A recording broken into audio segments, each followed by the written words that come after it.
প্রিয় দর্শক, আজ 17 জুলাই বৃহস্পতিবার। প্রথম আলোর উত্তর আমেরিকার আয়োজনে সাপ্তাহিক সম্প্রচার টক অব দ্য উইক অনুষ্ঠানে আপনাদের স্বাগত জানাচ্ছি আমি, রোকেয়া দীপা। বরাবরের মতো আমাদের সাথে কারিগরির সহযোগিতায় থাকছেন এসবি রিতা। আজ আমাদের অতিথি হিসেবে আছেন চিত্রশিল্পী ফারহান ইয়াসমিন। আজ তার কাছ থেকে শুনবো তার শিল্প জগতের কথা। প্রিয় দর্শক, প্রথম আলো ইউএস ফেসবুক পেজে লাইভ দেখা যাচ্ছে আজকের অনুষ্ঠানটি। আমাদের ওয়েবসাইট প্রথম আলো ny.com, আমাদের ইউটিউব চ্যানেল প্রথম আলো ইউএসএ। শেয়ার করে সাবস্ক্রাইব করে আমাদের সঙ্গে রাখুন, আপনিও সঙ্গে থাকুন। ফিরে যাচ্ছি ফারহান ইয়াসমিনের কাছে। কেমন আছেন আপনি? প্রথমেই ধন্যবাদ জানাতে চাই রোকেয়া দীপা তোমাকে এবং এসবি রিতাকে যে আমাকে এত বড় এবং জনপ্রিয় একটা টক শোতে আমন্ত্রণ জানানোর জন্য অনেক অনেক ধন্যবাদ এবং অনেক শুভকামনা তোমাদের জন্য। ধন্যবাদ আপনাকে, আপনি আসবার জন্য। প্রিয় দর্শক, ফারহান ইয়াসমিন সম্পর্কে একটু বলে নিই।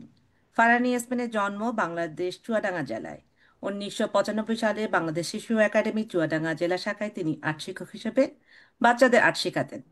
তারপরে রাজশাহী বিশ্ববিদ্যালয়ের চারুকলা বিভাগ থেকে তিনি অনার্স করেছেন এবং পরবর্তীতে তিনি প্রাইভেট বিশ্ববিদ্যালয়ের ইউওডিএ থেকে মাস্টার্স শেষ করেছেন 2007 সালে। বর্তমানে তিনি বাস করছেন যুক্তরাষ্ট্রে।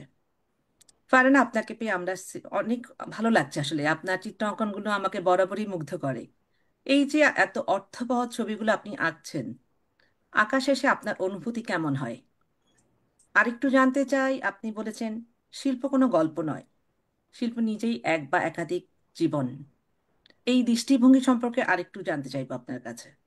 উম, আসলে একটা শিল্প যখন একজন শিল্পী একটা পর্যায় পর্যন্ত আঁকে তখন অবশ্যই তার অনেক বেশি ভালো লাগে এবং যখন শিল্পকর্মটা প্রদর্শনীতে যায়, প্রদর্শনীতে যখন বিভিন্ন মানুষ এসে দেখে, দর্শক দেখে, তখন ওই যে পেন্টিংটা কিংবা ছবিটার সাথে মানুষের একটা সম্পর্ক তৈরি হয়। সে কি দৃষ্টিভঙ্গিতে একটু দেখছে। কথা কাটছি, সেটা হলো শুরুটা হয় কিভাবে? একটা শিল্প আঁকার জন্য তো মানসিকতা থাকে, কি ভেবে আঁকেন আপনারা আসলে?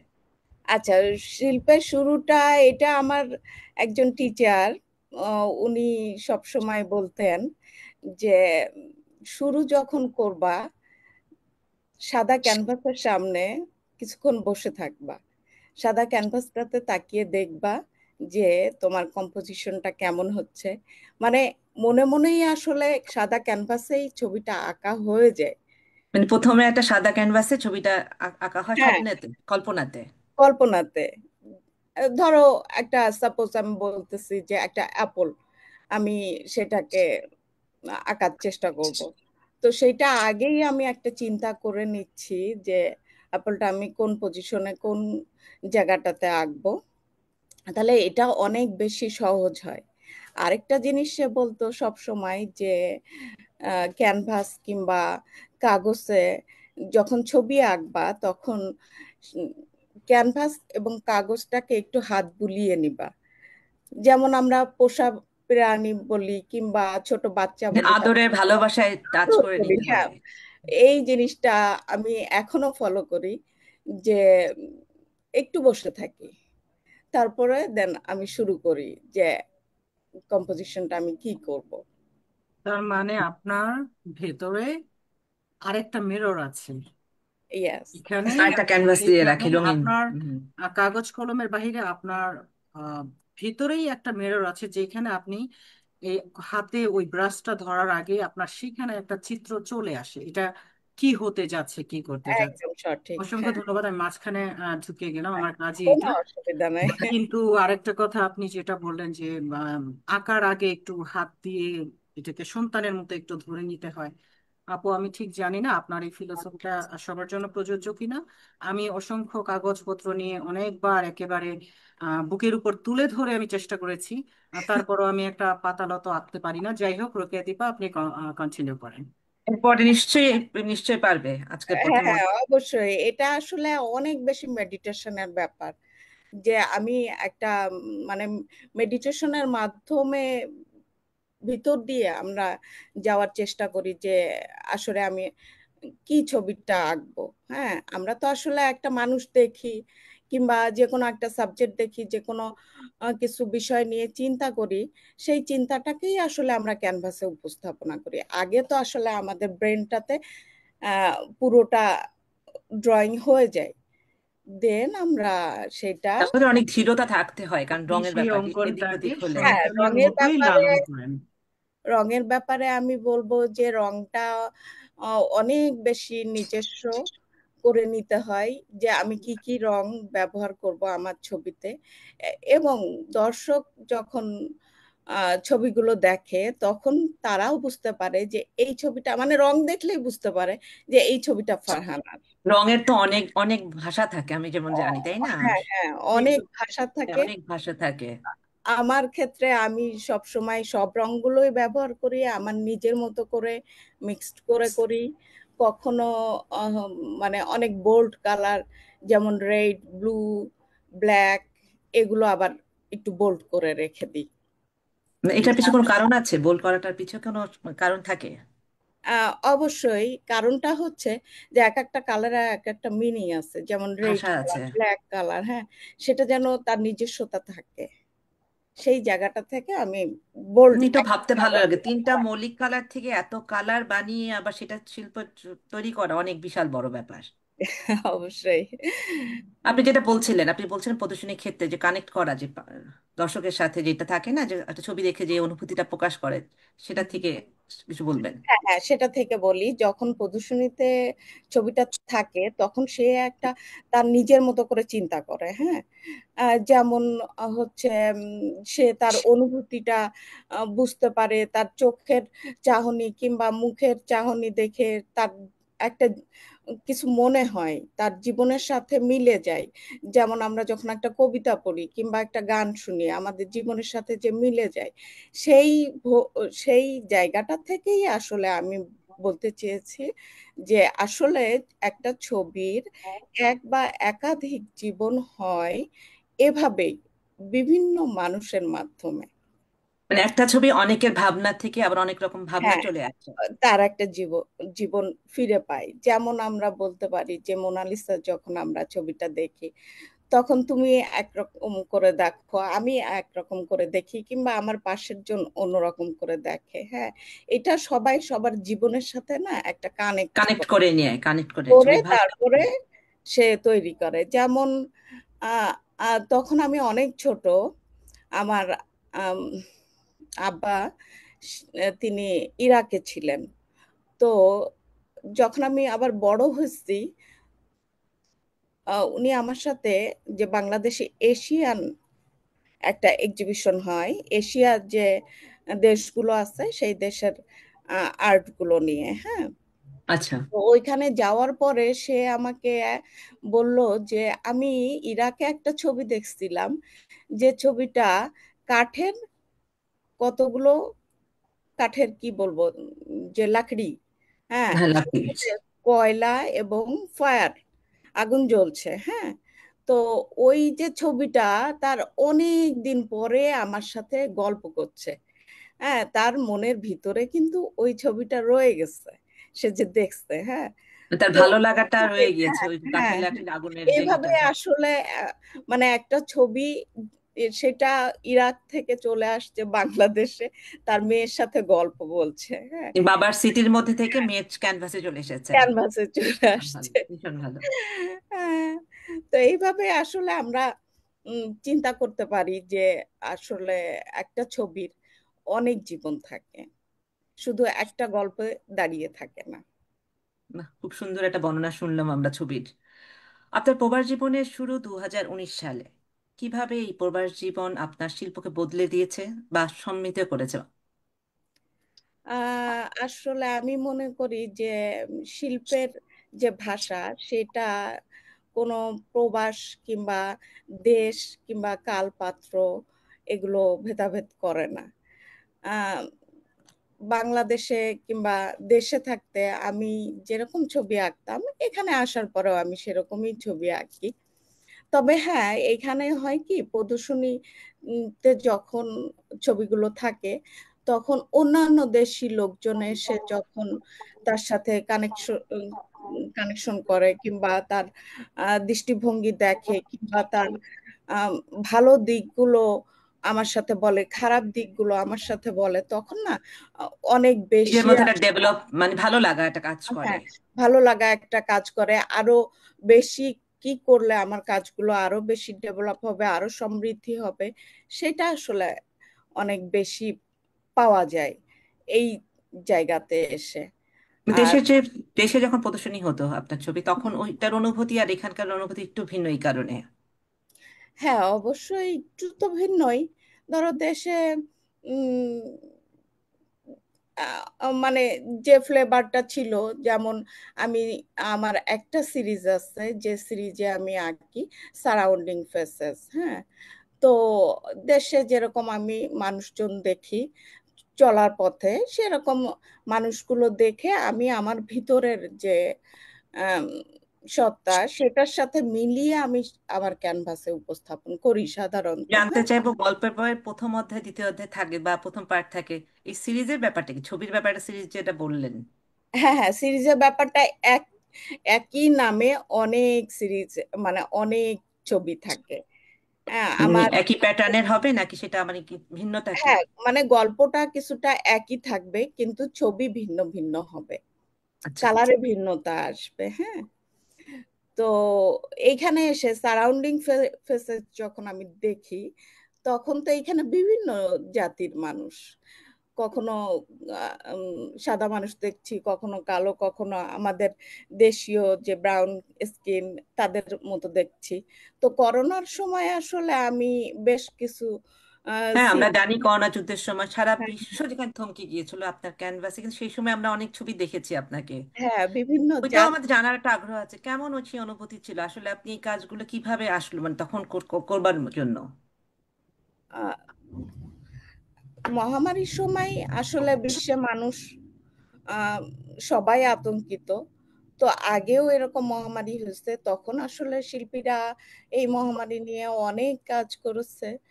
আম, আমার কাছেও মনে হচ্ছে আমি কেন বসে থাকবো, আমিও কাজ করি। আর সেই সময় বাইরে যাওয়ার অত স্কোপও ছিল না।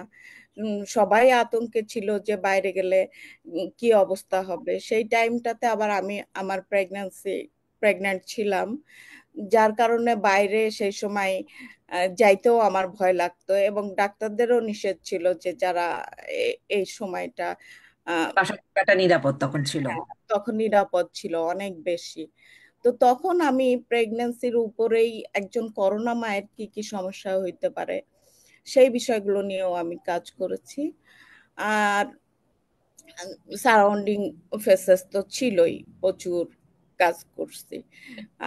মানুষের রোলিং ডেথ, মানুষের যে মৃত্যু হচ্ছে একের পর এক সাজানো মৃত্যু। হ্যাঁ, সেই সময় একটা আতঙ্ক ছিল, মন খারাপের ছিল ছিল। তখন। সেই সময় সব, এই আঁকাটা কঠিন ছিল, এত সহজও ছিল না আমার মনে হয়। না, সহজও ছিল না, কিন্তু মানে আমি বসে থাকি নাই, আমি চেষ্টা করেছি যে আমার ছবির মাধ্যমে দেশের সব মানুষ, পৃথিবীর সব মানুষ যাতে ব্যাপারটা বুঝতে পারে, তারা সচেতন হতে পারে, তারা মাস্ক পরে। হ্যাঁ, তারা মানে এই এরকম অনেক একটা, নির্দেশনাও ছিল এটার মধ্যে, সেফটি হ্যাঁ, যেটা বলে, ওটা সেফটির কারণে। অনেক বেশি হুম। ছিল। মানে এই সময় অন্য কোনো ঝামেলা হয়নি, মানে বাইরে যাওয়ার, জিনিসপত্র কেনাটা বা কিভাবে কি ছিল? হ্যাঁ, ওই সময় জিনিসপত্র কেনা একটু তো সমস্যাই ছিল। এটা নিউ ইয়র্কে যারা থাকছে, কিংবা সারা বিশ্বেই তখন এরকম খারাপ অবস্থা ছিল, বাইরে যাওয়াটা কঠিন ছিল। আহ, বাইরে যেতাম সেই সময়, আবার বাইরে যে নীরবতা, সেই, সেটার উপরে আসলে মানে অনেক বেশি আমি আর্ট নিয়ে চিন্তা করি। হ্যাঁ, বাজার করতে যাচ্ছি, তখন আমি চিন্তা করলাম যে তাহলে এটা কেন আমি ভিডিও করি, ভিডিও করে এইখানকার যে পরিস্থিতি সেটা আমি শো করি।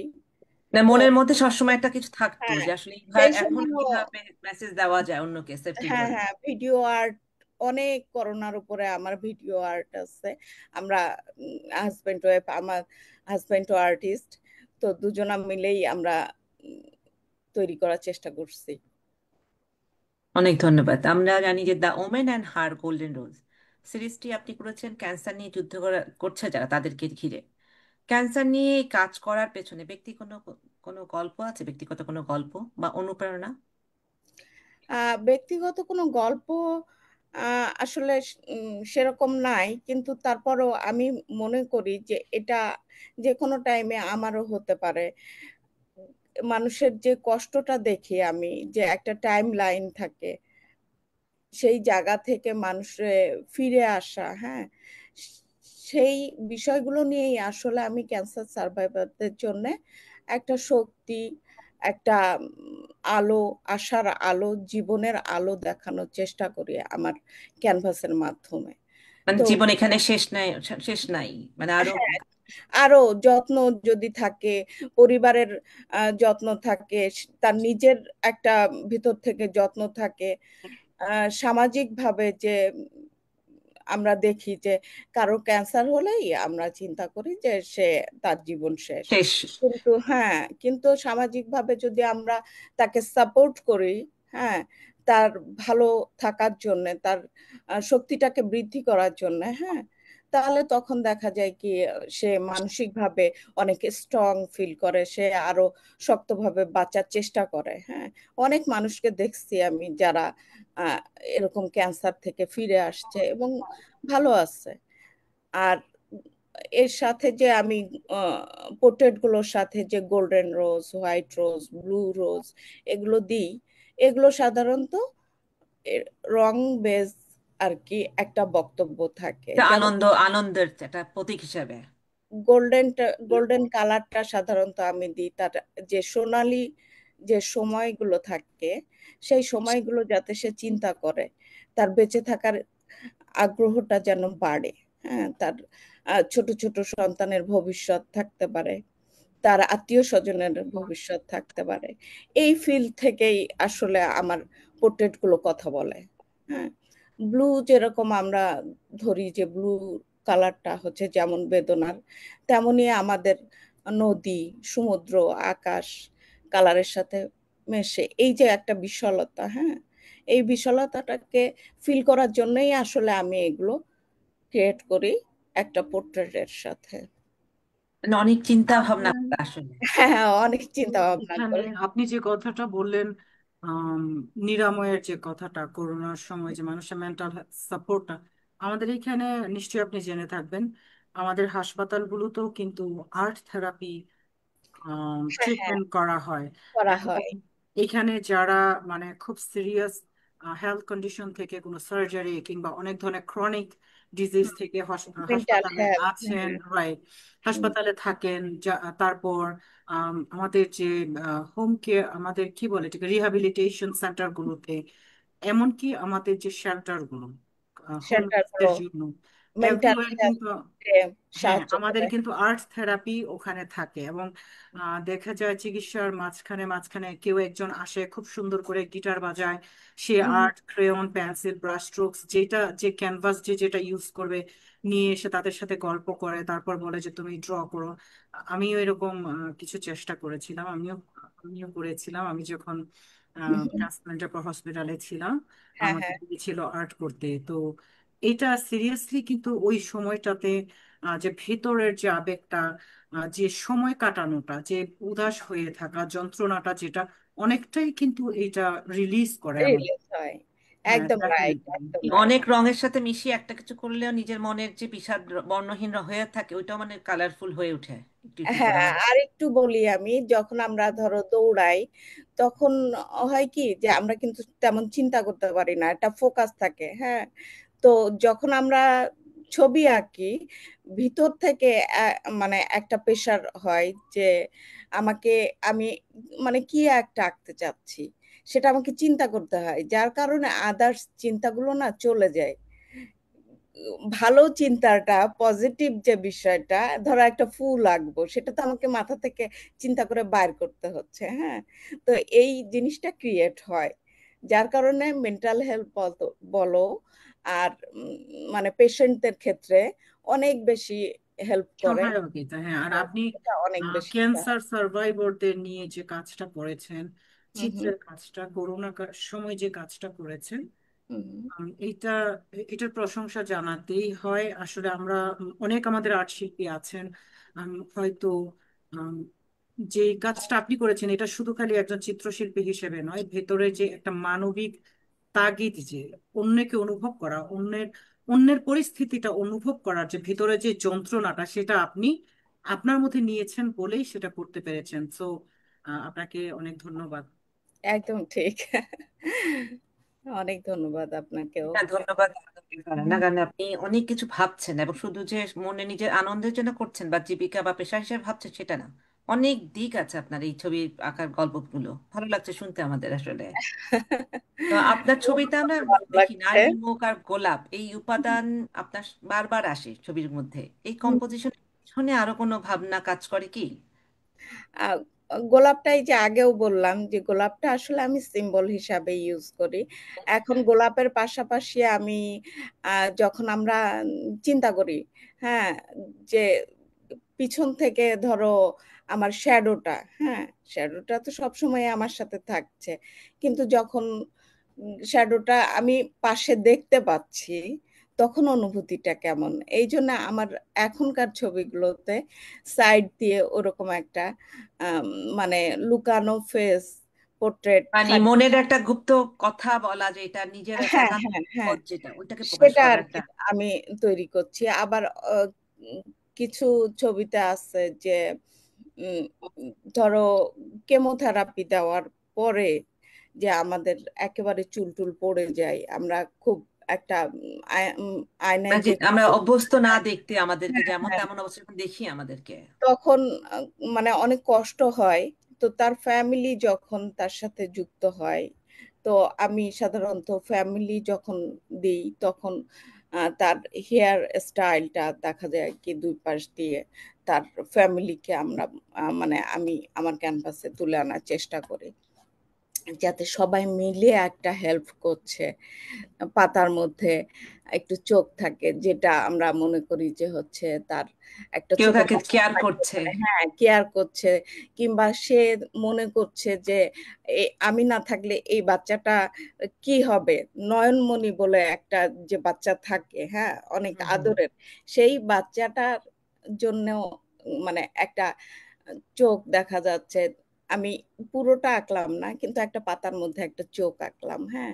মানে তো মনের যে কথাগুলো থাকে মনের মধ্যে, যে আমি না থাকলে কে দেখবে আমার সন্তানকে, সব মাদের যেটা হয় একটা ভাবনাটা, বিশেষ করে অসুস্থ সেটা অবস্থায় সেটা আরো রাইট। বেড়ে যায় এটা। হুম, হুম, একদম একটা ঠিক। ছবি হ্যাঁ, সেই ভাবনাটা ওই পাতার মধ্যে একটা চোখ দিয়ে যদি মানে দেখানো যায়, এটা তো বিশাল ব্যাপার। হ্যাঁ, ফুল থাকে, ফুলগুলো অন্যান্য বাচ্চা, মানে কম্পোজিশনটা আর কি ওইভাবেই করি যে একটা ফ্যামিলি যেন আমি ক্রিয়েট করতে পারি, একটা পুরো পরিবারকে আমি দেখাইতে পারি যে একজন ক্যান্সার পেশেন্ট হইলে তাকে কি ধরনের সাপোর্ট লাগবে। বাহ, শুনে ভালো লাগলো। আপনার কাজগুলো আমি দেখেছি, ছবি কিছুটা কাতান মোটিভ নিয়েও কাজ করছে, কাতার মোটিভ গুলো ছবির মধ্যে নিয়ে আসছেন, এইটার পিছনে কোনো ইয়ে আছে? আহ, সাধারণত আর্টিস্টরা ক্যানভাস এবং আহ, মানে যারা, আমি যেমন অ্যাক্রিলিক কালারে কাজ করি, অ্যাক্রিলিক কালার, অয়েল কালারও কাজ করি। তো এই দুটা কালার মধ্যে কাজ করতে মানে একটা কালারটাই বেশি স্বাচ্ছন্দ্য বোধ করেন আমার হ্যাঁ, মনে হয়। অ্যাক্রিলিক কালারটা বেশি স্বাচ্ছন্দ্য ফিল করি, বিকজ এই কালারটা অনেক দ্রুত শুকায়, অনেক কাজ হুম। করা যায় আর মানে একটু অনেকগুলো কাজ উজ্জ্বলতা, একসাথে। উজ্জ্বলতা মানে একটু বেশি অন্য রঙের চেয়ে। না, উজ্জ্বলতা ঠিক আছে, কালারের আসলে এটা শিল্পী কিভাবে ব্যবহার করবে, তার উপর ডিপেন্ড করে। হ্যাঁ, তার উপরে ডিপেন্ড করে। এখন ক্যানভাসের কাপড়টা বাদ দিয়ে আমি চিন্তা করলাম তাহলে কেননা আমি একটু ডিফারেন্ট ফ্যাব্রিক্সে যাই। তো এগুলো ফ্যাব্রিক্স, ডিফারেন্ট ফ্যাব্রিক্স যেগুলো একটু অ্যাম্বুশ, যেগুলো আমরা অনেক পুরাতন কাল থেকে দেখে আসছি, আহ, বিভিন্ন ট্রেডিশনাল কাপড়গুলো। হ্যাঁ, ট্রেডিশনাল কাপড়গুলো, সেইগুলো আসলে আমি আহ, তার উপরে ডিজাইন বেস একটা কম্পোজিশন করছি, এবং এটা মানুষ মানে এখানকার আর্টিস্টরাও খুব গ্রহণ করছে, দর্শকরা খুবই একদম এনজয়। অন্যরকম লাগছে আসলে, এটা হ্যাঁ, আঁকতে কষ্ট হয় না, সাদা ক্যানভাসে আঁকা যতটা সহজ এই মোটিভ আর কাপড়গুলোতে আঁকা কঠিন হয় না। কালারগুলো থাকে যত, মানে বিশেষ করে কাতান যে প্যাটার্নটা আমি দেখেছি আপনার ছবির মধ্যে, ওইটা ওই কাপড়ে করতে। হ্যাঁ, একটু কঠিন তো হয়। হয় কি যে আসলে টেক্সচারটা বুঝতে হয়, যে আমি এই জায়গাটাতে ওয়াশি টাইপের একটা করে রাখবো, তাহলে হালকা একটা কালার নিচ থেকে দেখা যাবে কাপড়ের যে কালারটা ফেব্রিক্সের। হ্যাঁ, আবার দেখা যায় যে কোথাও কোথাও আমি ঢেকে দিচ্ছি যে একটা মোটা কালার দিয়ে। হ্যাঁ, তো আচ্ছা, এইভাবে আসলে কম্পোজিশনটা করি, যার কারণে ওই ছবিগুলো অনেক বেশি আর কি জীবন্ত হয়ে সামনের দিকে চলে আসে। পারেন না, আপনি যা বলেছেন নারীরা অনেক সময় নিজের যত্ন নেন না। আপনার অভিজ্ঞতা থেকে শিল্প কিভাবে নারীর আত্মচেতনাকে জাগিয়ে তুলতে পারে বলে মনে করেন? শিল্পীরা মানে অনেক বেশি নারীদের নিয়ে কাজ করে। আহ, আমিও সেভাবে করি। তো নারীদের যে মানে স্বাস্থ্য সচেতন বিষয়ে, এটা কি বলবো আমি ঠিক বুঝাইতে পারছি না যে মানে নিজের থেকে মনে হচ্ছে যে আমি একটা নারী হয়ে আমাকে ঠিক প্রপারলি হ্যাঁ, যত্ন করতে পারি না যতটা চারপাশ মানে হ্যাঁ, হ্যাঁ, দরকার। রাইট, যতটা আর কি আম, মানে আমার ছবিগুলো দেখে যাতে তাদের ভালো লাগে, তাদের উৎসাহ বাড়ে যে এভাবে আমরা একটু ঠিকঠাক ভাবে আমাদের শরীরটাকে চর্চা করলে আমরা যদি ভালোভাবে বাঁচতে পারি, এরকম আর মানে কি। যত্নশীল হতে হবে অনেক আগে থেকে হ্যাঁ, নারীদের, হ্যাঁ, এইটা অনেক হলো কথা। আগে, রাইট, আমরা একদম। এসবিআই দেখতে পাচ্ছি। আমাদের হয় কি যে আমরা যে সংস্কৃতি থেকে বেড়ে উঠেছি, আমাদের হ্যাঁ, বয়স 25 পার হতে হতেই 30-এর কোঠায় গেলে বলে যে না বুড়ি হয়ে গেছি, আমরা আমরা হ্যাঁ, নিজেরাই ভাবতে থাকি। আর যখন আমাদের 50 হয়ে যায় তখন আমাদের রোগ শোক শরীরে যখন দেখা দেয় তখন আমরা বলি যে না বয়স হয়েছে আর কতদিন। তো দেখা যায় যে এগুলা বলে বলে আমরা আমরা আমাদের যত্ন নিই না। যত্ন নেই না। আমরা মনে করি যে 50 হয়েছে তো এখন আমাদের এক পা কবরে চলে গেছে, কিংবা 30 হয়েছে তো আমাদের যে জৌলুসটা আমাদের শরীরের, আমাদের ত্বকের, আমাদের চেহারা, এই জিনিসটা আমরা অনেক সময় পাত্তা দেই না।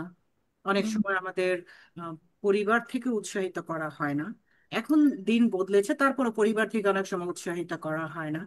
হ্যাঁ, আর হ্যাঁ, আমরা আমাদের আমাদের আর ধর্মটা কি আমরা অন্যদিকে নিয়ে ব্যস্ত থাকি, কিন্তু এই আশেপাশে যে সন্তানরা আমাদের সবাইকে যে নিয়ে। এই বিষয় এটা না, আমরা যখন রোগে শোকে থাকি, যখন এটা কিন্তু চিকিৎসা বিজ্ঞান বলে যে তোমার যখন আমরা শারীরিক কোনো সমস্যায় থাকি, রোগে শোকে থাকি, তখন বলে যে যেমন তুমি একটু স্পা করতে যাও, ম্যানিকিউর পেডিকিউর করে আসো। যে তুমি ব্যথায় কাহিল হয়ে আছো, তোমার ম্যানিকিউর পেডিকিউরটা করে আসো, দেখবা তোমার হাতটা ভালো লাগছে, নখটা দেখতে পরিষ্কার লাগছে, তোমার কাছে তখন ভালো লাগবে, তোমার নিজেকেই ভালো লাগবে। তো একদম আসলে আমরা দেখা যায় ওরকম কিছু না করে খুব কুজু হয়ে বসে থাকি, ঘরে যা হ্যাঁ, হ্যাঁ, গরমে আছে সেটা করেই আমরা আম, ইয়ানফসি ইয়ানফসি করতে থাকি, আমাদের তো দিন শেষ। আপনার ভাবনাটা অনেক ভালো লেগেছে, ধন্যবাদ আপনাকে আবারও। না, এই মেসেজগুলো খুব জরুরি আসলে। আমাদের মেয়েরা বলো যারা আছে না, তারা এই মেসেজগুলো পাওয়ার পর যত্নশীল হতে মানে চাইবে, আসলে জানবে যে ভবিষ্যতে যত্ন না নিলে কি হতে পারে। এটা একটা হ্যাঁ, বিশাল আর বড় একটা আরেকটা দিক। সমস্যা আমাদের ফারহানা ইয়াসমিন, আরেকটা সমস্যা হচ্ছে যে যেমন আমাদের কমিউনিটিতেই দেখি স্পেশাল নিড যে বাচ্চাগুলোর মায়েরা, তারা অনেকেই মুষড়ে পড়েন। আবার এখন যুগ বদলেছে, অনেক বাবা মায়েরা সচেতন পজিটিভ, তো দেখা যায় তারা একটু এখানে সেখানে যাচ্ছেন, খুব সুন্দর মেকআপ করছেন, ম্যাচ করে কাপড় পরছেন। এটা হুম, নিয়েও আবার আমরা অনেকেই আম, বিরূপ কথা বলি যে তার ঘরে তার স্বামীর এটা হয়েছে, তার বাচ্চা একটা এরকম, তারপরও সাজের কোনো ঢঙের কোনো শেষ নেই। আসলে হ্যাঁ, আমাদের এগুলো কথা আমাদের থাকবে। মেন্টালিটি চেঞ্জ করতে হবে। একদম মেন্টালিটি অবশ্যই চেঞ্জ করতে হবে। যে আমরা আরো বলতে পারি, কন্টিনিউ হচ্ছে। হ্যাঁ, হ্যাঁ, হুম, বলতে পারি যে যখন একজন মা তার সন্তানের কিংবা তার হাজবেন্ডের শ্বশুর শাশুড়ি সবার খেয়াল রাখে, হ্যাঁ, কিন্তু নিজের বেলায় মানে কোনো খেয়াল রাখে না, সে খাবারটাও দেখা যায় ঠিক মতো খাচ্ছে না, কিংবা যেটা খাবার উচিত না সেটাই খেয়ে আমরা ফেলছে। প্রোটিনের অংশটা হ্যাঁ, স্বামী শাশুড়িকে দিচ্ছি, অন্যজনকে দিয়ে দিচ্ছে। আর হ্যাঁ, লেজ আর হাড্ডিটা খাচ্ছি, পাটা হ্যাঁ, খাচ্ছি। তো এই বিষয়গুলো আসলে মানে খুবই চিন্তার বিষয়। এগুলো নিয়ে আমাদের মনে হয় আর একটু আগানো উচিত। আপনার চিত্রগুলো শুধু আসলে শখের একটা প্রতিফলন না, আমি বলবো যে আপনার এটা একটা নীরব প্রতিবাদ। রং তুলিতে আপনার একটা সামাজিক যেই আমাদের টানাপোড়েন, আমাদের যে বৈষম্য কিংবা সামাজিক যে আম, অসঙ্গতিগুলো, আপনার সেই রং তুলিতে সেই প্রতিবাদটা খুব সুন্দরভাবে ফুটে ওঠে। যদিও আমরা অনেক সময় প্রতিবাদ করতে গিয়ে মুখের ভাষা খারাপ করে ফেলি, কিন্তু শিল্পীদের কাজই তো এটা। এটা একটা নীরব ভালো দিক, খুব ভালো নীরব দিক। থাকবে, তারা রং তুলিতে প্রতিবাদ করবে। হ্যাঁ, এটা কিছুটা আমার ছবিতে থাকে। যেমন আমার চোখের প্রশংসা, আমার ছবির চোখের প্রশংসা আমি খুব শুনে থাকি। যে চোখগুলো অনেক ভালো আঁকতে পারি, আমি নিজেও বুঝতে পারি না যে এক ওটা একটা চোখ এক কিভাবে। একটা কথা বলে, আমি দেখেছি হ্যাঁ, এক অনেক। একটা কথা বলে, কিন্তু মুখের দিকে তাকালে, বিশেষ করে ঠোঁটের দিকে তাকালে তখন দেখা যায় কি একটু স্মাইলি আসছে। তো এটা অনেকেই রহস্যটা জানতে চাই যে কেন আমি এটা কিভাবে তৈরি করি, যে চোখের দিকে তাকালে অন্যরকম একটা ফিল, কিন্তু ঠোঁটের দিকে তাকালে অন্যরকম ফিল। আসলে আমরা অনেক কিছু আছে যেগুলো সাধারণত ভিতরে কষ্টটা চেপে রাখি, হ্যাঁ, যেটা আমাদের চোখে কিন্তু ধরা পড়ে যায়, কিন্তু মুখটা আমরা স্মাইল রাখি। আপনার ছবিতে সব সময় নারী, মানে নারীর ছবি থাকে, মানে মুখগুলো বারবার নারীরা আসে। এই মুখগুলোর মধ্যে আসলে কি আপুর মনে হয় যে ওনার শক্তি? আল্লাহ মাফ করুক, আমাদের সবাইকে একদিন যেতে হবে, আপুর ব্রেনটা মনে হয় ডোনেট করে দিয়ে যাওয়ার দরকার। তাহলে যদি আমরা এটা বুঝতে, মেডিকেল সায়েন্স বুঝতে পারতো যে আসলে এই দ্বৈরথ, যে আহ, দ্বৈত সত্তার যে চরিত্রটা, যে ভাবনাটা একসাথে উনি কানেক্ট করেন, ওই কেমিস্ট্রিটা কিভাবে আসে। রোকেয়া দীপা, আপনি আপনি কন্টিনিউ করেন। না, সেটাই জানতে চাচ্ছিলাম যে না, বারবার যে নারীর মুখগুলো আঁকা হয়, মানে এটার মধ্যে কি খুঁজে পান? মানে শক্তি, যন্ত্রণা, প্রেম? সবগুলোই বলতে পারি। আম, সবগুলোই থাকে আমার ছবির মধ্যে। তবে আমি প্রথম চিন্তা করি আমি একটা মানুষ, হ্যাঁ। তারপরে চিন্তা করি যে আমি লিঙ্গ ভেদে আমি নারী হয়ে জন্ম নিচ্ছি। তো নারী বৈশিষ্ট্য আমার ভিতরে থাকবেই। নারীরা যেটা পছন্দ করে আমিও সেটাই পছন্দ করি। তো নারীর যে অনুভূতি, সেটা আসলে আমি অনেক বেশি আমার নিজের ভিতর থেকেই পাই। হ্যাঁ, সেই কারণেও কিছুটা আমি নারী বিষয়গুলো নিয়ে তুলে ধরার চেষ্টা করি। মানে আবার নিজের যে কথাগুলো বাঁচতে থাকে, প্রশ্ন তৈরি হয়, সেই হ্যাঁ, প্রশ্নগুলো হ্যাঁ, থেকে সেই আরো ভাবনাগুলো চলে আসে। ভাবনাগুলো চলে আসে। আবার এমন না যে আমি একটা শুধু নারীর ছবি আঁকি, ডিফারেন্ট ডিফারেন্ট ছবি আঁকি। যেমন বেহুলা সিরিজের বেশ কিছু ছবি আছে যেখানে কাপল ছবি আছে। কাপল ওই, ছবি, আচ্ছা। হ্যাঁ, হ্যাঁ, ওটা এখন শো হচ্ছে লোয়ার ম্যানহাটনে। তো আমার মনে হয় যে মানে কাপল হোক, ছেলে হোক, মেয়ে হোক, সবগুলো আসলে মানুষের একটা অনুভূতি থাকে। সেই অনুভূতির জায়গাটা আসলে আমি ধরার চেষ্টা করি। মানে অনুভূতি থেকে ছবি, এটা ভালো দিক একটা। একদম। বাচ্চাদের নিয়ে কোনো ছবি আঁকেন? বাচ্চাদের, হ্যাঁ, বাচ্চাদের করোনার মধ্যে অনেক বাচ্চাদের, সেই সময় যে বাচ্চা বাবা মা অনেকেরই বাবা মারা গেছে, অনেক মা মারা গেছে, সেই সময় আমার অনেক ছবি ছিল বাচ্চাদেরকে নিয়ে। আপনি বিভিন্ন দেশের শিল্পীদের সঙ্গে কাজ করেছেন, নিউ ইয়র্কে একাধিক প্রদর্শনী করেছেন। আপনার চোখে বাংলাদেশি শিল্পের অবস্থান আন্তর্জাতিক প্রেক্ষাপটে কেমন? আহ, আসলে বাংলাদেশি শিল্পী হিসাবে আমি বলবো যে অবশ্যই আমরা ভালো পজিশনে আছি আন্তর্জাতিকভাবে। যেমন আসলে শিল্পী শিল্পর আসলে সেরকম আন্তর্জাতিক দিক বলতে আমি যেটা মনে করি যে আসলে এই যে যেমন বললাম যে বেহুলা সিরিজের কাজ লোয়ার ম্যানহাটনে আমার শো হচ্ছে, হ্যাঁ।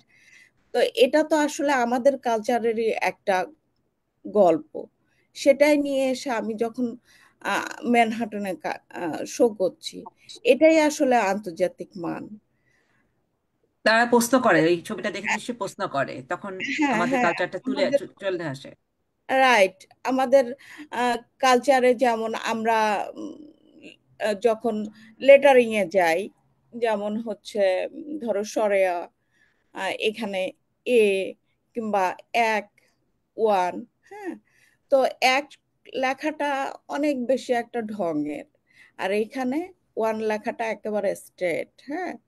তো এক লেখাটা বেটার, ওয়ান লেখাটাও বেটার। হ্যাঁ, এখন ওয়ানের মতো করেই যে লিখে আমার আন্তর্জাতিক মানের একটা পর্যায়ে যেতে হবে ব্যাপারটা তা না। আমি ওই মানে এক আমি একও লেখা, লিখতে পারি, এক লিখলে যখন প্রশ্ন আসে তখন বলতে হ্যাঁ পারে যে এক আমাদের এক লেখাটা তোমাদের ওয়ান। ওয়ান, এই যে সমপর্যায়ে থাকাটাকেই আমি মনে করি যে এটাই আসলে আন্তর্জাতিক মান। যে এই জায়গাটায় যখন আমি আমার কাজটাকে নিয়ে যেতে পারবো, এটাই আন্তর্জাতিক। তো আমাদের শিল্পীরা অবশ্যই এদিক থেকে অনেক ভালো করছে। যেমন এখন একটা জামাইকা আর্ট সেন্টারে শো চলছে, যেখানে একজন বাঙালি কিউরেটর অ্যালমালিয়া ওর মানে তত্ত্বাবধানে এক্সিবিশনটা হচ্ছে, ও কিউরেটর। তো ওই, অনেকগুলো শিল্পী নিয়ে করছে না একা করছে? হ্যাঁ হ্যাঁ, অনেকগুলো শিল্পী নিয়ে করছে। সেখানে আমিও আছি, তারিক আছে, আরো 7 জন বাঙালি আর্টিস্ট আছে এবং 3 জন অন্য দেশি আর্টিস্ট আছে।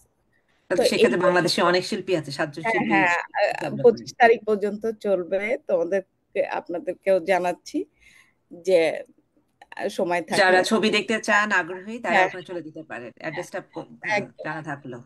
Jamaica art centre. আপনি এই সবাইকে শিল্পীদের কোন আমন্ত্রণ করে দিতে পারেন। হ্যাঁ হ্যাঁ একদম।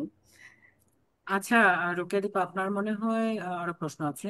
ফারজানা ইয়াসমিন, আপনার পিছনে যে আহ, ছবিটা? গল্পটা দেখছি, হ্যাঁ একটা মহিলা, তার 3টা গোলাপ দেখছি, হালকা, সম্ভবত 3টা, হ্যাঁ তারপর হ্যাঁ একটা চোখও আছে, তার একটা পাশে একটা হালকা চোখ। হ্যাঁ হালকা হ্যাঁ, গোলাপি হ্যাঁ, এই কালার। ছবিটার গল্পটাই আমি হ্যাঁ, বললাম কিছুক্ষণ আগে, 3টা যে এটা একটা, গোলাপ।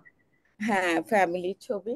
এবং এর যে হেয়ার স্টাইলটা, দুই পাশে, আসলে দুই পাশে দুইটা পোর্ট্রেট, তার ফ্যামিলি পোর্ট্রেট, এগুলো। আর তার ফ্যামিলি যে তাকে নিয়ে হ্যাঁ চিন্তিত, সেইটার হ্যাঁ একটা হ্যাঁ ছায়া যেটা হ্যাঁ বলছিলেন। হ্যাঁ, হ্যাঁ, যেটা ধরো একটা টাইম যখন যায় না, যে মাথায় চুল থাকে না, সেই চুলের অংশটাও যে তারা যেন কাভার করছে তার সাথে থেকে। এই ছবির সব থেকে আকর্ষণীয় এবং ভাবনায় ফেলার মতো অঙ্কনটা আমার মনে হয় চোখ দুটো।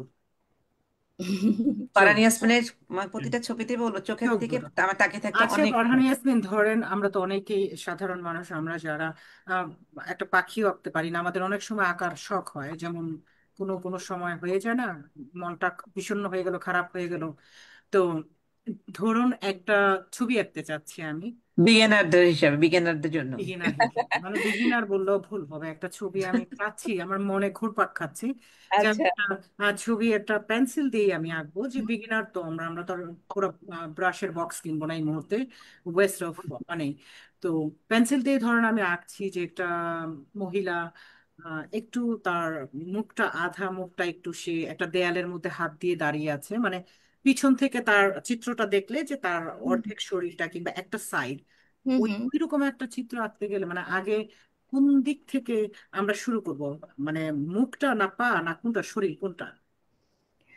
আম, না, এটা, রোকেয়া দীপা হাসছেন, এটা শুনতে যদিও ফানি মনে হচ্ছে, না, কিন্তু আমি চিন্তা করছি, ফারহানা চিন্তা করতেছে এটা আসলে। সিরিয়াসলি, কিন্তু একটা বাচ্চাদের মতো একটা প্রশ্ন ওরা দিয়ে দিচ্ছে। দেখতেছে এখন যেটা কোথা থেকে শুরু করতে হবে। হ্যাঁ, অবশ্যই আগে একটা স্ট্রেট লাইন দিতে হবে। লাইনটাই আসলে ক্রিয়েট করবে যে মানে ছবিটার কোন দিকটাতে আমি মুখটা আঁকবো, তারপরে কোন দিকটাতে বডিটা আঁকবো। হ্যাঁ, যেমন, মানে হরিজন্টাল ভার্টিক্যাল ওই লাইনগুলো। হ্যাঁ হ্যাঁ, লাইনগুলো একটা বিশাল ফ্যাক্ট মনে ওগুলো, হচ্ছে হ্যাঁ, এখানে। লাইন একটা মানে ফিগার ড্রয়িং এর ফার্স্ট হচ্ছে ফার্স্ট লাইন, তারপরে ওই ভাগগুলো থাকে। তো আমাদের বডির যে সমান 3টা ভাগ থাকে, বডি থেকে কোমর পর্যন্ত, কোমর থেকে হাঁটু, হাঁটু থেকে পায়ের পর্যন্ত। হ্যাঁ, তো এইভাবে আমরা যখন মেজারমেন্ট করি তখন একটা সঠিক নিয়মে আসে, কিন্তু আসলে আর্টের কোনো নিয়ম নাই। আমি ইচ্ছা মতো আঁকতে পারি, হ্যাঁ, সেটা আমার আঁকা। সে এই আপনি ফিলটা, এক্সপার্ট, এই জন্য এখন আপনারা রুলস মেনটেন করতে হয় না, কিন্তু বিগিনারদের জন্য আমার মনে হয় ওই লাইন সংখ্যাটা, জানা লাইনের দরকার, এটা জানা খুব দরকার। দরকার, কারণ আমি কয়েকটা ভিডিও দেখেছি আর্টের, হুম, ওখানেও আমি দেখলাম যে যে লাইনের কথাগুলো বললেন, দেখলেন রোকেয়া দীপা হাসছে, ফানি মনে করে, কিন্তু না না, হাসছি না, হাসছি না, আমি প্রথম তথ্যবহুল চিন্তা কিন্তু একটা করলাম অ্যান্সার উনি প্রথম দিয়েছেন। ছবি আঁকবে স্মৃতিটা, সেটা আবার এত অত ভাবনা নিয়ে, তাই চিন্তা করছিলাম আসলে। তারপরে হচ্ছে ওই লাইনের পরিমাপ, তারপর আমরা মুখে যাব। হুম হুম। তারপরে আমরা আর কি হেড মেজারমেন্ট করতে পারবো। ওটা করার পরেই আমরা আসলে বুঝতে পারবো যে এটা কি পরিমাণ হবে। আমার একটা প্রশ্ন মুখে ছিল ফারানা, যে এত হ্যাঁ, রং হ্যাঁ, যখন বলো। ব্যবহার করেন, হুম হুম। ভুল হয় কি, মানে নষ্ট হয়ে যাওয়ার সম্ভাবনা থাকে, বা সেটাকে আবার কিভাবে করেন? লিখতে পারি, এক লিখলে যখন বুঝতে ভুল- আসবে তখন ভুল। আর্টে কোনো ভুল নাই। রং থাকবে, আহ, মানে সেটার সাথে আরেকটা রং মিশিয়ে আমি আরেকটা করতে পারি। অন্য কিছু করে অন্যদিকে আচ্ছা, চলে আমি যাবেন। মাঝখানে হ্যাঁ একটু আমি দর্শকদের কথাটা যদি মেনশন না করি, দেন দর্শক আমাকে বলতে পারে। আহ, হ্যাঁ হ্যাঁ। আমাদের পাবন আহমেদ লিখেছেন, বন্ধু ফারহানা নর্দের নিয়ে কিছু বলো। সরি। পাবন মানে আহমেদ নারী মুখ না, লিখেছে, মনে হয় ছেলেদের কিছু নিয়ে বলতে বলছে। নর্দের নিয়ে কিছু বলেন, নারীদের নিয়ে তো বলছেন, হ্যাঁ হ্যাঁ। হুম, ও এখন আচ্ছা। নর্দের নিয়ে কিছু বলতে। নর্থের নিয়ে কিছু বলবো। হ্যাঁ, নারীরা যেরকম শক্তিশালী হয়, তারা মানসিকভাবে আমার কাছে মনে হয় যে অনেক বেশি শক্তিশালী হয়।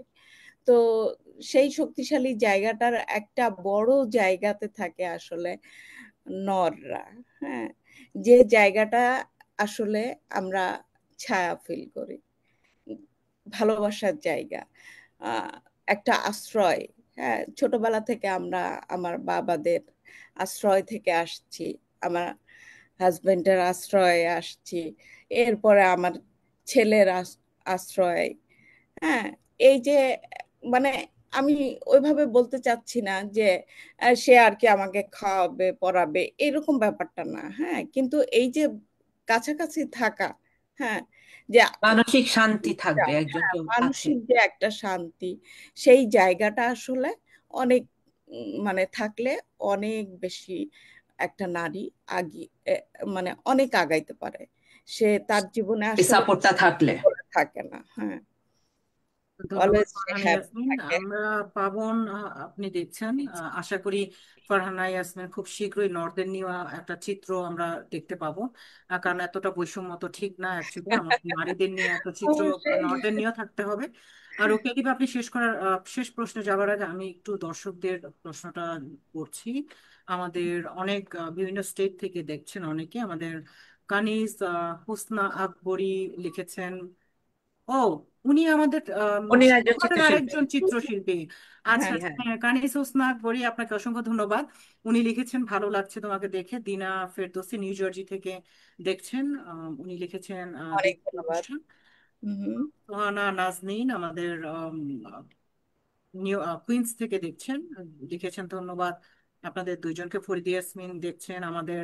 কুলসুম আক্তার সুমি নিউ জার্সি থেকে যে দেখছেন। ফরিদা ইয়াসমিন লিখেছেন অভিনন্দন অতিথি এবং উপস্থাপিকা দুজনকে। আহ